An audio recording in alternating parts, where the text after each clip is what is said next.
Olá, que bom ter a sua companhia para a nossa análise de hoje. Vamos direto ao ponto, certo? O nosso tema é daqueles que geram um misto enorme de fascínio e, para muita gente, até um medo paralisante. O fim dos tempos e o famoso arrebatamento. É um assunto que mexe bastante com as emoções, que já rendeu filme de Hollywood e tem muito mistério envolvido. Mas a nossa proposta aqui é mergulhar nisso de um jeito maduro, super equilibrado e focado puramente nos textos originais. Bora lá? Para dar o pontapé inicial na nossa investigação, afinal, quem é que realmente fica para trás? A cultura pop acabou espalhando uma visão bem padronizada sobre quem é levado e quem fica quando Cristo voltar, não é verdade? Mas a grande pergunta é, será que essa ideia bate com o contexto profético original? O que a análise literal e as nossas fontes dizem de verdade sobre esse evento? É exatamente isso que a gente vai descobrir agora.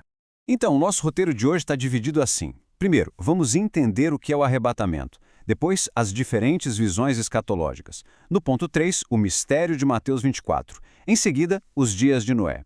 O tópico 5 é sobre ser levado para o juízo. E a gente fecha com esperança e vigilância. Sempre assim. Vamos em frente. Começando pela parte 1. O que é arrebatamento? O conceito e a palavra.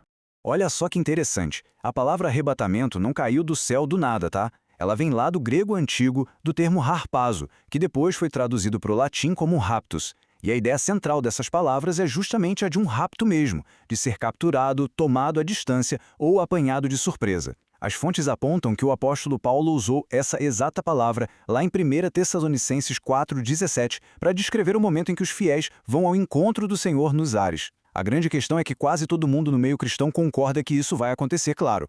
O problema e o debate quente é exatamente quando e como isso vai rolar.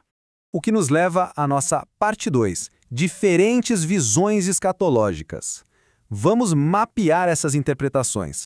A escatologia, para quem já acompanha o tema, é o estudo das últimas coisas. E a verdade nua e crua é que não existe uma visão única e unânime sobre a linha do tempo do fim. É tipo um quebra-cabeça gigante. A gente tem o pré-tribulacionismo, que diz que a igreja escapa antes do período de maior angústia. Teremos o mid-tribulacionismo, que acredita que a igreja passa pela primeira metade desse período. Aí vem o pós-tribulacionismo argumentando que a igreja passa por toda a tribulação e o arrebatamento acontece junto com a volta de Cristo, num evento só. E ainda temos o amilenarismo, que lê essas cronologias de um jeito mais simbólico. É super importante colocar isso na mesa de forma imparcial para a gente perceber que estudiosos brilhantes e dedicados chegam a conclusões muito diferentes lendo exatamente os mesmos textos.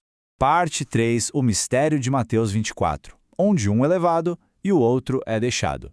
Gente, essa passagem é um clássico absoluto. Está lá no texto.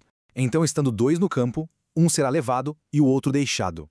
Quantos filmes, séries e livros não usaram essa cena, não é? Aquela imagem de um arrebatamento secreto em que as pessoas simplesmente somem do nada e deixam o resto do mundo num caos total. Mas a gente tem que dar um passo para trás e perguntar: o texto original está mesmo dizendo isso? Para responder a isso, as fontes nos mostram que a chave está nas próprias palavras de Jesus. Ele nos dá uma orientação clara. Como foi nos dias de Noé, assim será também a vinda do Filho do Homem. Olha a virada de chave aqui. Ele não está tirando um conceito do além. Ele faz um paralelo histórico direto. Para entender o futuro, Jesus manda a gente olhar lá para trás, para o dilúvio. Vamos então para a parte 4, os dias de Noé, a verdadeira chave de interpretação. Quando a gente pega o livro de Gênesis e coloca lado a lado com Mateus 24, as peças se encaixam perfeitamente. Em Gênesis, o pessoal estava vivendo a vida normal, ignorando completamente todos os avisos até que o dilúvio chegou. Em Mateus, a mesmíssima descrição de normalidade é feita antes do fim. É como se Gênesis fosse o molde, a forma histórica mesmo, para a gente entender as palavras proféticas de Mateus. Mas aqui está o detalhe que muda o jogo. O texto bíblico diz com todas as letras que o dilúvio veio e, preste atenção, os levou a todos. No contexto histórico da época de Noé, quem foi que o dilúvio levou? Foram justamente aqueles que ignoraram o aviso. Eles não foram levados para os céus numa nuvem de salvação. Longe disso. Eles foram levados, ou varridos, por um juízo repentino e devastador. É forte isso, não é? Isso nos leva à parte 5, levados para o juízo.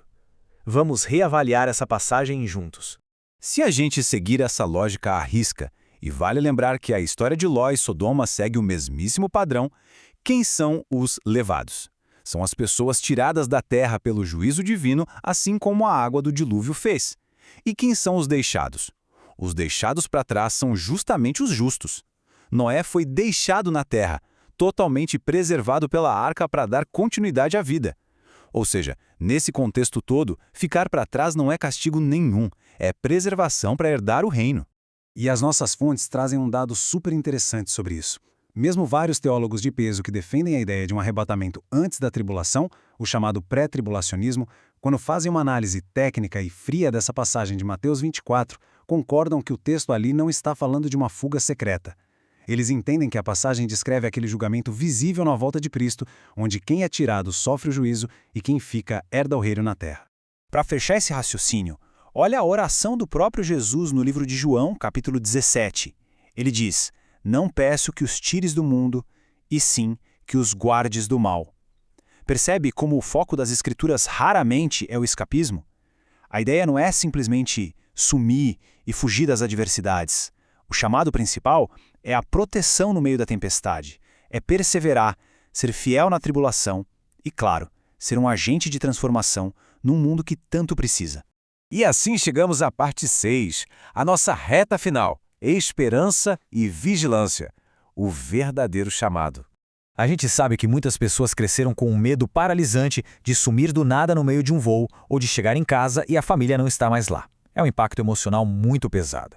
Mas as nossas fontes convidam a gente a deixar de lado esse sensacionalismo todo. A verdadeira vigilância bíblica não é ficar roendo as unhas olhando para o céu com ansiedade. É viver hoje com santidade e perseverança. É colocar a mão na massa para o reino de Deus aqui e agora e aguardar a restauração de todas as coisas como esperança vibrante e não com terror.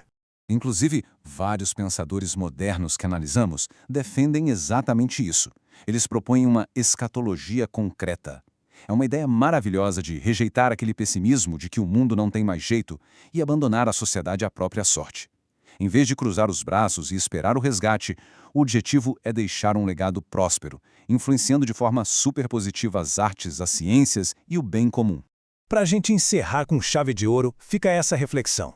Como é que encarar o fim dos tempos através de uma lente de esperança, e não de medo, muda o jeito como a fé e a vida são vividas hoje? Quando a gente troca o pânico da fuga secreta pela alegria da preservação para herdar um reino, a nossa motivação vira amor, coragem e muito trabalho. Afinal, a escatologia não aponta para o desespero de jeito nenhum, mas sim para uma vitória definitiva. Muito obrigado por acompanhar mais esse estudo, que a busca pelo entendimento não pare por aqui. Um abraço e até a próxima.